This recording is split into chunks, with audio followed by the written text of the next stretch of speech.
Assalamualaikum warahmatullahi wabarakatuh. Perkenalkan, nama saya Rayhani Salsabila dengan NIM 2314010277.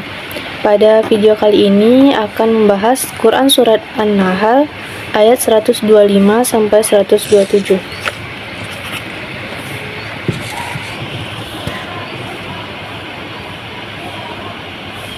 A'udzu billahi minasy syaithanir rajim. Bismillahirrahmanirrahim. Ud'u ila sabili rabbika bil hikmati wal mau'izatil hasanati wajadilhum billati hiya ahsan. Inna rabbaka huwa a'lamu biman dhalla an sabilihi wa huwa a'lamu bil muhtadin. Wa in 'aqabtum fa'aqibu bimithli ma 'uqibtum bih walain sabartum lahuwa khairul lis-sabirin wasbir wa ma subruka illa billahi wa la tahzan alaihim wa la taku fi dhayqin mimma yamkurun. Sadaqallahul azim. Yang artinya yaitu serulah manusia kepada jalan Tuhanmu dengan hikmah dan pengajaran yang baik, dan berdebatlah dengan mereka dengan cara yang baik. Sesungguhnya Tuhanmu, dialah yang lebih mengetahui siapa yang sesat dari jalannya, dan dialah yang lebih mengetahui siapa yang mendapat petunjuk. Pada ayat selanjutnya dikatakan, dan jika kamu membalas, maka balaslah dengan balasan yang sama dengan siksaan yang ditimpakan kepadamu. Tetapi jika kamu bersabar, sesungguhnya itulah yang lebih baik bagi orang yang sabar. Dan bersabarlah Muhammad, dan kesabaranmu itu semata-mata dengan pertolongan Allah, dan janganlah engkau bersedih hati terhadap kekafiran mereka, dan jangan pula bersempit dada terhadap tipu daya mereka yang mereka rencanakan. Tafsiran dari ayat surat An-Nahl ayat 125 sampai 127. Dalam tafsir Ibnu Katsir dinyatakan bahwa ayat 125 itu Nabi Muhammad SAW diperintahkan untuk mengikuti Nabi Ibrahim alaihissalam, sebagaimana yang dikatakan dalam ayat sebelumnya. Pada ayat ini diperintahkan lagi Nabi Muhammad itu untuk mengajak siapapun yang mengikuti prinsip-prinsip ajaran bapak para nabi atau Nabi Ibrahim dan pengumandangan tauhid. Ayat ini mengatakan, wahai Nabi Muhammad, serulah, yakni lanjutkanlah usahamu untuk menyeru semua yang engkau sanggup seru kepada jalan yang ditunjukkan oleh Tuhanmu, yakni ajaran Islam dengan hikmah dan pengajaran yang baik, dan bantahlah mereka, yakni siapapun yang menolak atau meragukan ajaran Islam dengan cara yang terbaik. Itulah 3 cara dakwah yang hendak engkau tempuh menghadapi manusia yang beraneka ragam peringkat dan kecenderungannya. Kata al-hikmah atau hikmah di sini berarti yaitu yang paling utama dari segala sesuatu, baik pengetahuan maupun perbuatannya. Dia adalah pengetahuan atau tindakan yang bebas dari kesalahan atau kekeliruan. Hikmah juga diartikan sebagai sesuatu yang bila digunakan akan mendatangkan kemaslahatan dan kemudahan yang besar atau lebih besar, serta menghalangi terjadinya mudarat atau kesulitan yang besar.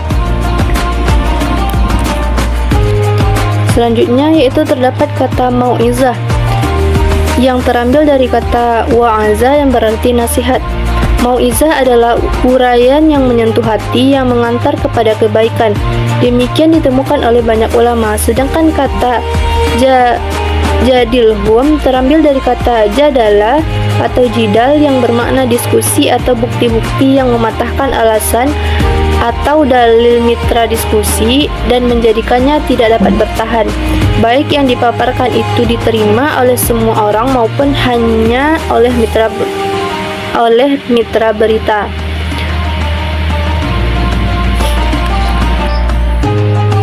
Thahir Ibnu Ashur menyatakan bahwa jidal adalah bagian dari hikmah dan mauizah. Hanya saja tulisannya karena tujuan jidal adalah meluruskan tingkah laku atau pendapat sehingga sasaran yang dihadapi oleh si penerima kebenaran, maka kendati ia tidak terlepas dari hikmah atau mauizah. Ayat ini menyebutkannya secara tersendiri berdampingan dengan keduanya guna mengingat tujuan dari jidal tersebut. Selanjutnya tafsiran dari ayat 126. Dalam ayat ini dijelaskan bahwa bagaimana menghadapi orang-orang yang membangkang dan melakukan kejahatan terhadap para pelaku dakwah, yakni dai atau pengajar kebaikan. Demikian terlihat dari ayat ini, dan ayat yang lalu tersusun urutannya secara bertahap. Sehingga ayat ini dimulai dengan dan, yakni dan apabila kamu membalas, yakni menjatuhkan hukuman kepada siapa yang menyakiti kamu, maka balaslah, yakni hukumanlah dia persis sama dengan siksaan yang ditimpakan kepada kamu atau kesalahan yang mereka lakukan. Jangan sedikit pun melampaui batas, akan tetapi jika kamu bersabar dan tidak membalas, maka sesungguhnya itulah yang lebih baik bagi para penyabar, baik di dunia maupun di akhirat kelak. Karena itu, wahai Nabi Muhammad, sebagai manusia sempurna dan teladan, laksanakanlah tuntutan itu dan bersabarlah menghadapi gangguan kaummu dan dalam melaksanakan tugas-tugas dakwah, dan tiadalah kesabaranmu itu akan mencapai hasil yang memuaskan melain dengan pertolongan Allah kepadamu. Karena itu andalkanlah Allah dan mohonlah pertolongan, dan janganlah engkau bersedih hati terhadap keengganan mereka beriman, dan jangan pula engkau bersempit dada, yakni kesal walau sedikit pun terhadap apa yang terus-menerus mereka tipu dayakan guna merintangi dakwahmu. Upaya mereka tidak akan berhasil, dan mereka pun tidak akan mencelakakanmu karena engkau adalah seseorang yang bertakwa, dan sesungguhnya Allah beserta orang-orang yang bertakwa, yakni yang menjaga diri dari murkanya dengan cara menjauhkan diri dari larangannya, dan orang-orang yang mereka adalah para kaum muhsinin.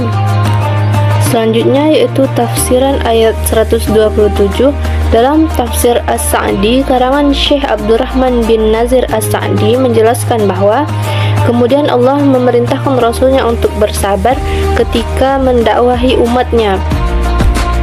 Allah berfirman, bersabarlah hai Muhammad, dan tiadalah kesabaranmu itu melainkan dengan pertolongan Allah yang menolong dan meneguhkanmu, dan janganlah kamu bersedih hati terhadap kekafiran mereka.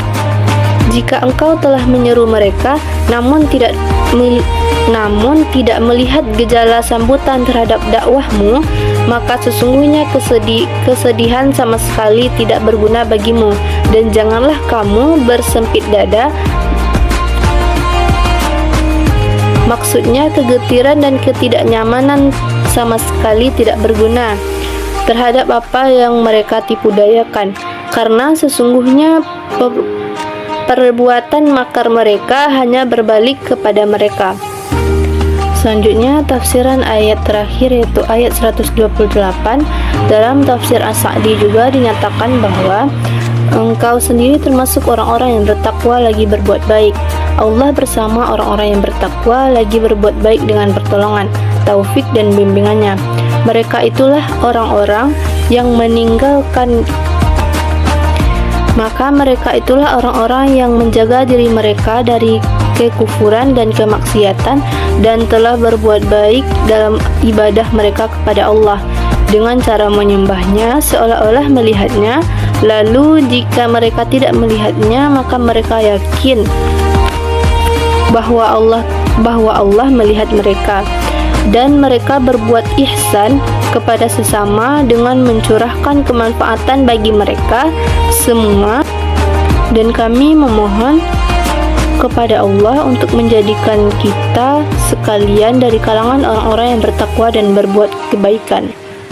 Dalam tafsiran lain dinyatakan bahwa ayat wa innallaha ma'alladzina taqwa walladzihum muhsanun artinya sesungguhnya Allah beserta orang-orang yang bertakwa dan orang-orang yang berbuat kebaikan. Maksudnya adalah Allah bersama mereka dengan dukungan, bantuan, pertolongan, petunjuk, dan usahanya. Kebersamaan di atas adalah ma'iyah khusus. Penggalan ayat ini sama seperti firman-Nya Allah Ta'ala, ingatlah ketika Tuhanmu mewahyukan kepada para malaikat, sesungguhnya aku bersamamu, maka teguhlah pendirian orang-orang yang telah beriman. Dalam Quran Surat Al-Anfal ayat 12. Makna kata walladzina taqaw artinya orang-orang yang bertakwa, yakni orang-orang yang meninggalkan segala macam larangan. Sedangkan makna dari kata walladzina hum muhsinun dan orang-orang yang berbuat kebaikan, yakni yang mengerjakan ketaatan, mereka itulah orang-orang yang baik. Dipelihara, dilindungi, ditolong, diperkuat dan dimenangkan oleh Allah atas musuh-musuh mereka dan orang-orang yang menentang mereka. Selanjutnya yaitu relevansi Quran Surat An-Nahl ayat 125 sampai 128 dengan konsep pendidikan. Pada ayat 126 pada ayat 126 dinyatakan bahwa Allah SWT menerangkan bahwa kemenangan hanya bersumber dari Allah semata. Pada ayat 125 sampai 126 dijelaskan bahwa Allah menerangkan bahwa kemenangan hanya bersumber dari Allah yang Maha Perkasa lagi Maha Bijaksana, dan bahwa pertolongan diberikan sebagai kabar gembira agar hati menjadi tentram. Dalam konsep pendidikan, ayat ini mengajarkan tentang pentingnya pendidikan tauhid dan penguatan spiritualitas sebagai fondasi utama. Sedangkan pada ayat 127 dijelaskan bahwa tujuan Allah menurunkan bantuan yaitu untuk menghancurkan sebagian orang-orang kafir atau menghinakan mereka sehingga mereka kembali dengan kecewa. Relevansinya dengan pendidikan dapat dilihat dari perspektif perlawanan terhadap kebodohan dan pengembangan sikap kritis. Sedangkan pada ayat 128 menegaskan bahwa batasan peran manusia dalam urusan hidayah dengan ungkapan tidak ada sedikit pun campur tanganmu dalam urusan ini, namun juga menunjukkan kasih sayang Allah yang dapat menerima taubat atau memberikan azab kepada orang-orang yang zalim. Secara keseluruhan, Quran Surat An-Nahl ayat 125 sampai 128 ini mengajarkan konsep pendidikan yang komprehensif melalui aspek spiritual, intelektual, sosial, dan emosional. Demikian penjelasan saya. Saya akhiri. Assalamualaikum warahmatullahi wabarakatuh.